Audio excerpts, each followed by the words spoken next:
Hello everyone, welcome to my channel. It's Sabrina. তো আজকে আমি রান্না করবো হচ্ছে নোনা ইলিশের পুলি। তো প্রথমেই আমি একটা ভাঙ্গাচোরা কড়াই বসায় নিয়েছি, ঠিক আছে, কালা কালা দেখতে একদম। তারপরে এই যে উপকরণগুলো নিয়ে নিছি যা যা লাগবে রান্না করতে। এখানে হইতেছে পেঁয়াজ কুচি, রসুন কুচি আর হচ্ছে নোনা ইলিশ ছেঁচে নিয়েছি। তারপরে আমি আমার এই কালা কালা কড়াইয়ের মধ্যে তেল ঢেলে দিচ্ছি। তারপর আস্তে আস্তে পেঁয়াজ কুচি, রসুন কুচি এগুলো ঢেলে ভালো মতো সুন্দর মতো নাড়াচাড়া করব, লালচে করে ভেজে নিব, ঠিক আছে? বুঝতে পারছেন, একদম লালচে করে ভেজে নিব।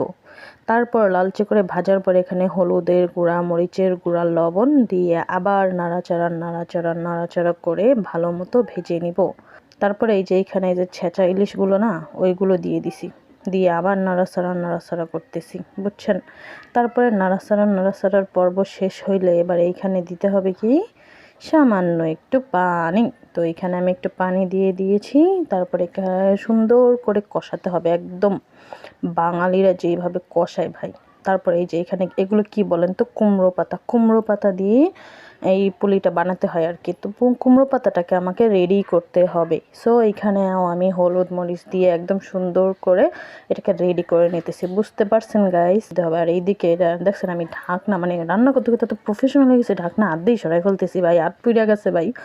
তারপরে এই যে সুন্দর করে নাড়াচাড়া নাড়াচাড়া নাড়াচাড়া করতে করতে একদম এই যে কালা ভুনা, একদম কালা কালা কালার হয়ে যাইব যখন, ঠিক তখনই এটা নামাইতে হবে, বুঝছেন? যখন তেল উঠে আসবে আর কি, এরকম সুন্দর করে, মানে শুদ্ধ ভাষায় এই যে সুন্দর করে যখন তেল উঠে আসবে, ঠিক তখনই এটাকে আমি একটা প্লেটের মধ্যে নামিয়ে নিব, ঠিক আছে?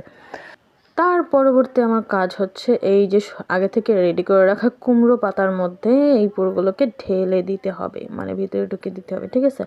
তো এটাকে আমি সুন্দর করে, মানে 2টা করে পাতা নিয়ে তারপরে এই যে এটার মধ্যে যে পুরি একটু করে ঢুকাই দিব, ঠিক আছে?